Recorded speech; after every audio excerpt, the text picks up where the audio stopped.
Muito boa noite a todos os estudantes. Vamos então iniciar a nossa aula teórica associada ao nosso próximo capítulo, que está associado à máquina síncrona e à máquina assíncrona. Bem, neste capítulo nós vamos procurar converter ou estudar a conversão eletromecânica de energia. Em que consiste a conversão eletromecânica de energia? A conversão eletromecânica de energia nada mais é do que um processo de conversão da energia elétrica para a energia mecânica ou vice-versa. Quer dizer que o processo pode acontecer nos dois sentidos. Pode acontecer a conversão da energia mecânica para a elétrica e da energia elétrica para a mecânica. Este processo é muito importante para o funcionamento das máquinas elétricas.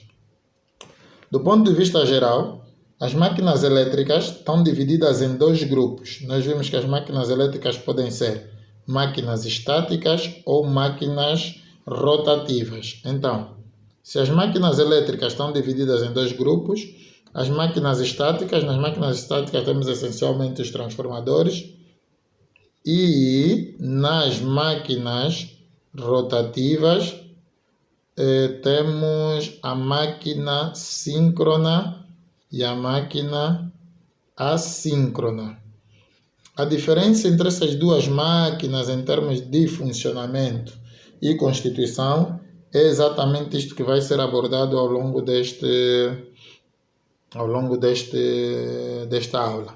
Vamos então abordar o princípio de funcionamento e depois a constituição e os detalhes. No estudo das máquinas síncronas, das máquinas elétricas, vamos começar com a máquina síncrona. A designação máquina síncrona deriva do facto do comportamento da máquina em relação ao campo. Nós, na realidade, quando vamos definir uma máquina elétrica, nós temos sempre dois enrolamentos. Os enrolamentos da máquina elétrica podem ser classificados quanto à função ou quanto à posição. Vamos primeiro ver a classificação quanto à posição. Quanto à posição, os enrolamentos podem ser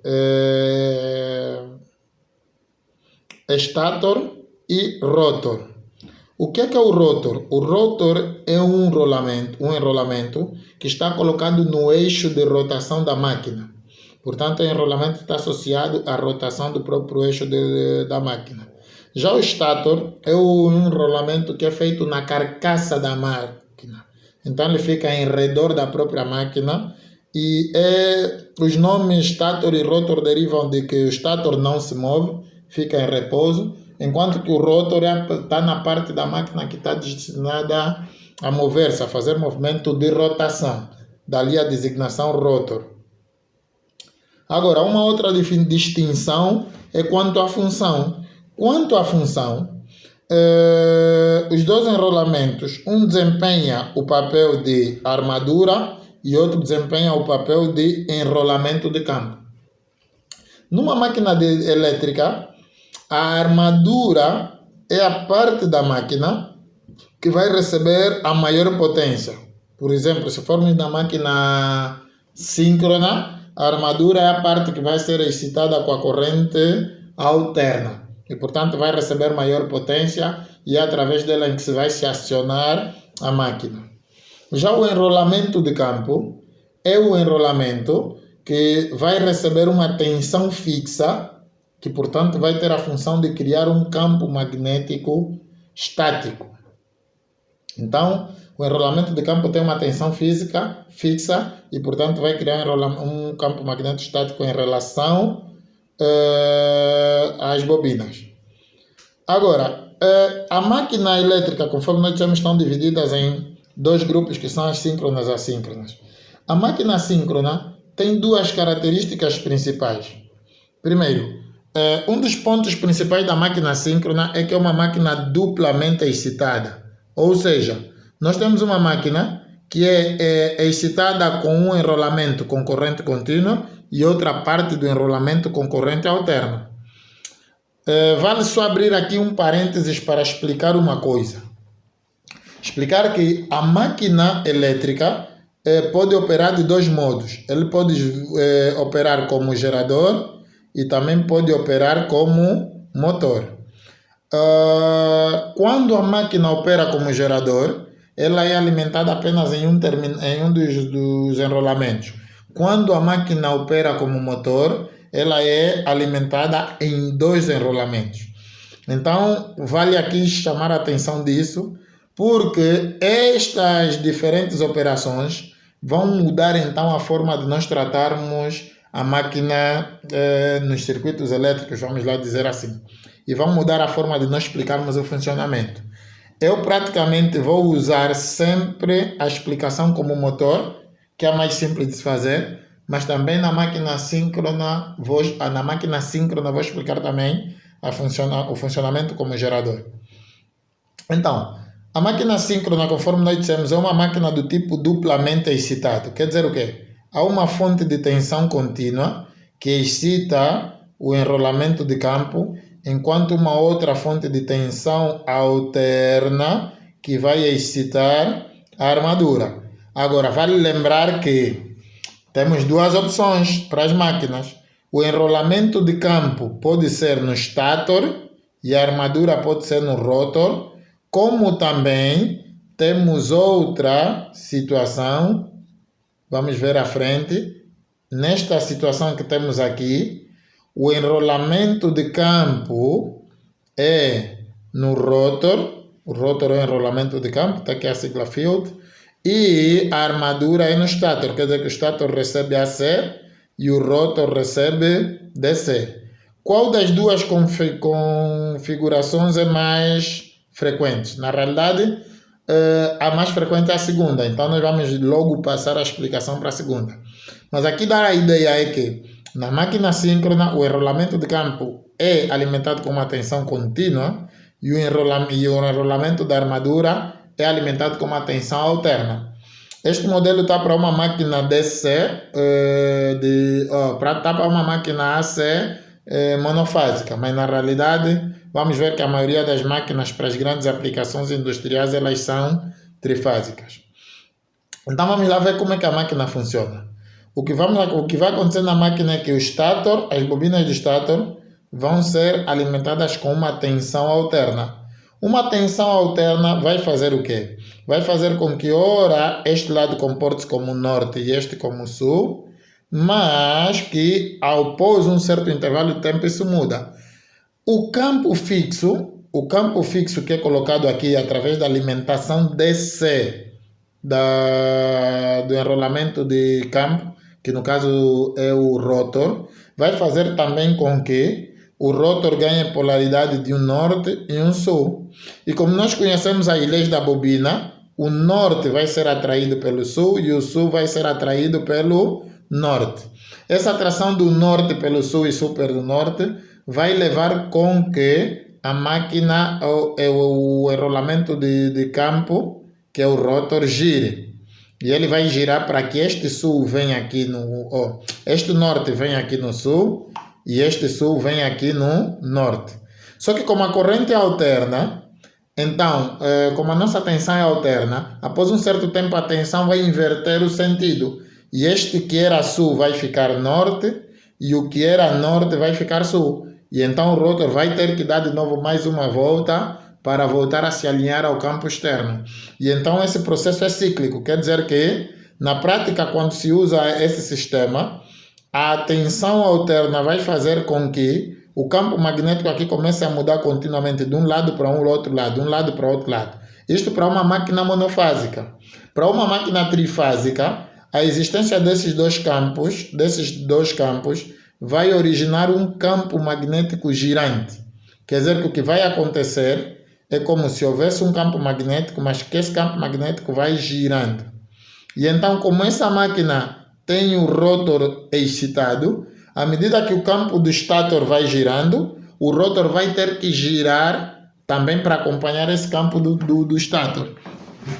A designação máquina síncrona deriva do fato de que o rotor deve girar na mesma velocidade que a velocidade de rotação do stator. Então, este é o funcionamento da máquina como motor. Mas além da máquina como motor, a máquina síncrona também pode operar como gerador. A operação como gerador é ilustrada aqui. Como gerador, o que é que vamos fazer? Nós vamos criar um campo magnético fixo através da excitação das bobinas com corrente contínua. Depois de excitarmos as bobinas com corrente contínua, vamos criar um campo magnético fixo. O rotor vai passar por esse campo magnético fixo. E o rotor, ao passar pelo campo magnético fixo, haverá um acionamento mecânico. O acionamento mecânico é obtido por quê? Por meio de uma central hidroelétrica, a turbina hidráulica, por meio de uma central térmica, a turbina a vapor, por meio dos aerogeradores, etc, etc. Essa rotação desse eixo do rotor vai fazer com que o vetor de área do nosso indutor, que é na realidade o rotor, gire dentro do campo. Quando o vetor de área girar dentro do campo, nós temos que o fluxo magnético no interior será sempre o produto da indução, a área e o cosseno do ângulo. Como esse ângulo vai estar a mudar continuamente na velocidade ômega-t, o resultado será então um fluxo magnético que oscila e que tem a fórmula BA cosseno de ômega-t. Quando nós derivarmos esse fluxo no tempo, considerando o número de espiras da bobina, vamos obter a fêmea induzida. E a fêmea induzida, de acordo com a lei de indução de Faraday, será o número de espiras vezes B vezes A, vezes ômega, vezes o seno de ômega-t. Quer dizer que o resultado desta rotação que vamos fazer no eixo é que vamos ter uma força eletromotriz que será alterna e sinusoidal. Essa força eletromotriz, quando for ligada a um circuito, vai fornecer nesse circuito uma tensão elétrica alterna sinusoidal. E então aí temos a máquina síncrona a operar como gerador elétrico. Como gerador elétrico, o que acontece? Nós vamos girar o rotor e vamos alimentar o stator com uma tensão contínua. E à medida que vamos girando o rotor, ele vai induzir nos terminais dessa bobina uma força eletromotriz. Vale lembrar que na realidade essa não é a configuração mais usual. A configuração mais usual é aquela em que o rotor é ligado a uma bateria DC. Eu vou ilustrar aqui. Na configuração usual, o rotor é ligado a uma fonte DC. E na realidade as bobinas do stator é que são ligados à nossa carga.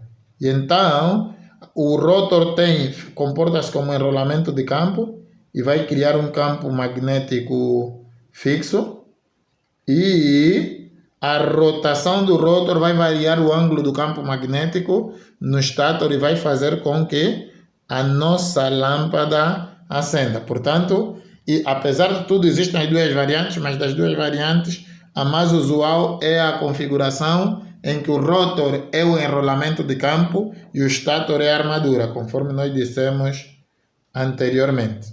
Ok? Então, esses são os dois modos de operação da máquina, como motor e como gerador.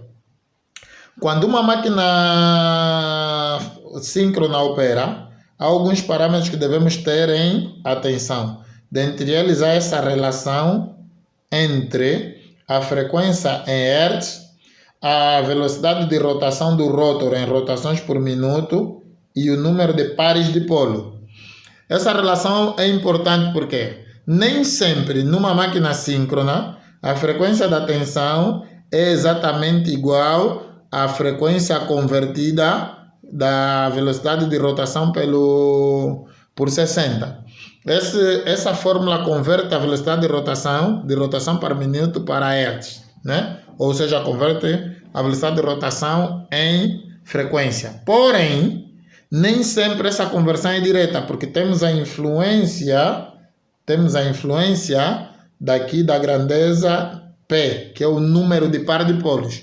E ter atenção, é o número de par de polos e não o número de polos. Essa grandeza P tem que importância? É que esta grandeza está associada à mudança da frequência em relação à velocidade de rotação. Então, na realidade, eu tendo um motor a girar com uma frequência de 60 Hz, eu posso obter uma tensão de 60 Hz se eu usar um par de polo, como também posso obter uma tensão de 120 Hz se eu usar 2 pares de polo. E posso utilizar ainda, ou posso obter ainda o 180, etc. Isso é muito útil, por quê? Porque no processo de geração de energia elétrica, podemos ter situações em que a turbina gira com velocidade baixa ou que ela gira com velocidade alta. Mas independentemente da velocidade de rotação da turbina, a frequência da tensão desejada no sistema elétrico para Angola é sempre 50 Hz.